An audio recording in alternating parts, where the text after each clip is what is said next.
Ivor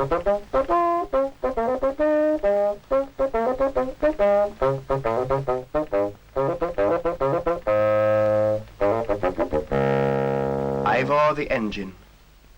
I told you last week how a lady and gentleman came and invited the Grumbly and District Choral Society to take part in the Ice Death Fund at Llantisilly in July. I told you how they all set off in Ivor's open carriage, over the mountain to Llantisilly, and they saw the great gathering of the Ice Death Fund in the valley, where the people had all come together to listen to the music. Ivor cut off his steam, and rolled into the siding by the Ice Death Fund field, and they waited there very quietly. Brass bands there were, and little ladies with huge harps. A tall man with spiky hair was reading poetry, while the druids in their robes stood and listened. Soon it was the turn of number 24, the Grumbly and District Choral Society. And oh dear, Ivor did feel nervous, quite queasy under his boiler. The choir gathered round Ivor. Evans the Song walked forward and stood on his little box to conduct. The whole assembly was silent, waiting. And Ivor saw the chief druid sitting in his chair, surrounded by people in robes, all looking very solemn. Evans the Song lifted his little stick, and they sang.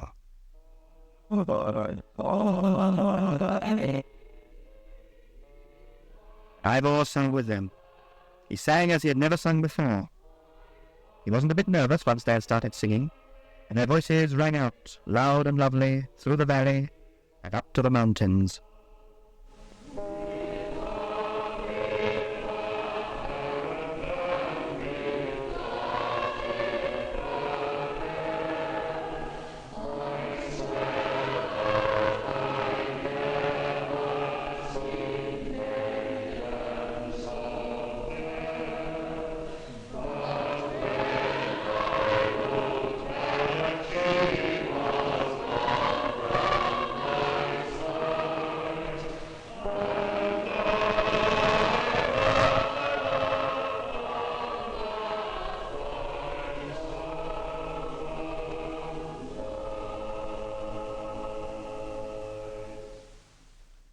Then the druid rose to his feet, and spoke to the assembly.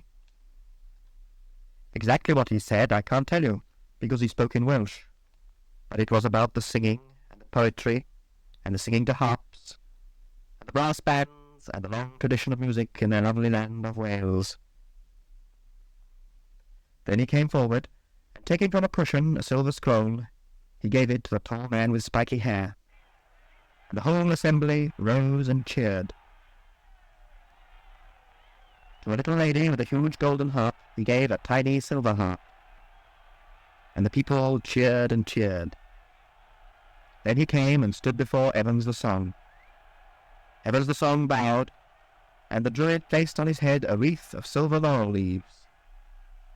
And as he did so, he called their little choir the best in the 7 valleys, perhaps the best in all Wales, and the crowd cheered and clapped and danced about and sang and laughed, and waved their cups of tea, and thoroughly enjoyed themselves.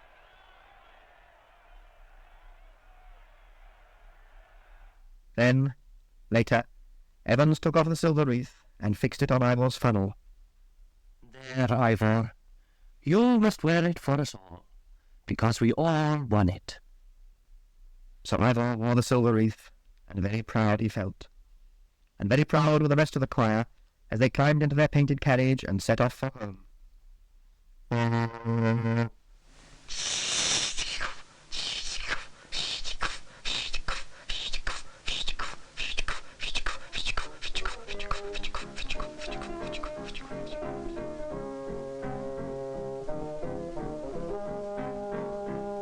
Ivor pushed at his little wheels as they climbed up the hill towards the pass.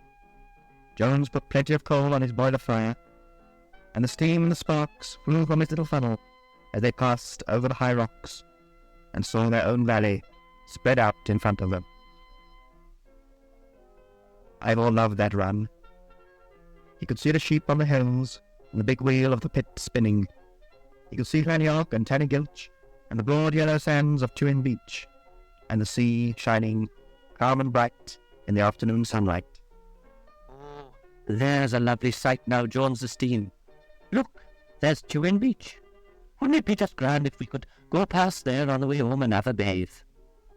Oh, I dare say it would. No trouble at all, really. We could cut down by Dinwiddie's loop line and get onto the coastline at Sinnock Crossing. That'd take us right along the embankment behind Chewin Beach. Only there's one thing you forgot, Ever Evans. What's that, Jones, Bob? You haven't got the bathing costumes, Ever Evans. Oh, well, as a matter of fact, yes we have, Edwin Jones.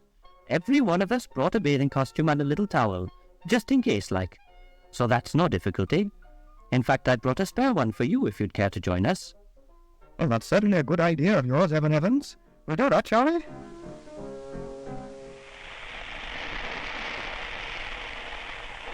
The beach at Chewin Sands wasn't very crowded. There was the Italian gentleman who sells ice cream, and a few people about, as Ivor stopped on the embankment above the beach. The Glumbley District Choral Society hired out of their carriage, changed into their bathing costumes behind the big rock, and rushed, shouting and laughing and splashing like so many schoolchildren, straight into the sea. Ivor stood on the siding, all by himself, and watched. And as he watched, he thought to himself, what fun it must be to go bathing in the sea like that. He saw Evans the Song swimming very sober like a hippopotamus, and Eli the fishmonger splashing away like a fountain, and he laughed to himself to see everybody enjoying themselves so much. Then after they'd bathed, they ran about on the beach, and Evans brought them all ice cream in cornets, and they dried themselves and ate their cornets, and laughed and sang and chased about like 2-year-olds. While Ivor stood by himself on the embankment. What are you looking so solemn for, Ivor? We had a lovely swim. Come on, everybody, on board now. We'll have to look sharp if we're to get back to Grumbly before dark. The choir climbed back into their carriage. Jones the Steam opened Ivor's regulator.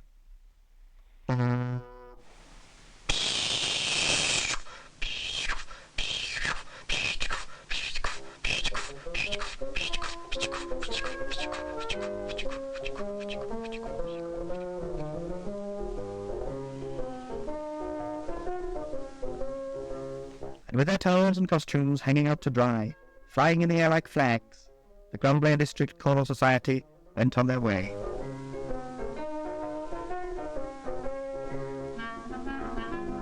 It was late in the afternoon when they arrived in Grumbly town, and Jones stopped Ivor on the siding above the town, and the choir went out to the chapel hall to make a cup of tea. Ivor, I think I'd better take the wreath off now. I'll put it in a glass case in the hall, so as it won't get dirty. Evans took the wreath off Ivor's funnel. I say, Jones, come down to the chapel hall and have a cup of tea with us, won't you? There's one or two things I'd like to talk to you about. Left alone on the siding, Ivor found himself feeling very sad.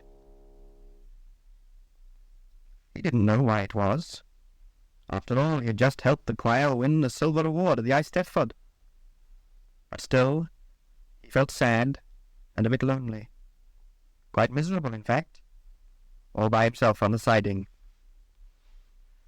Evans the Song and Jones the Steam drank their tea and talked. That was a lovely swim we had, wasn't it, Edwin Jones? I was thinking, it would be nice for our annual outing to take a trip to the seaside. We usually have the outing on August Bank Holiday, and I wondered if Ivor could take us down to Chewin again like he did today. Oh, I don't see why not. It'll be no trouble. After all, he's a member of the choir, isn't he? So he can go on the outing as well. Oh, yes, of course. If the railway company doesn't mind. Oh, no. I'd speak to Mr. Williams, the head office, but I'm sure he won't mind. They're very proud of Ivor at head office, you know. It's not many railway companies have a locomotive in the choir. We'll go up and have a word with Ivor, shall we? So Jones the Steam and Evans the Song went up onto the siding to have a word with Ivor. Where did you leave him, Jones? I left him here, Evans, Well, he's not here now, is he? No, Ivor wasn't on the siding where Jones had left him. He just wasn't there. And that's the end of this week's story. Bye-bye.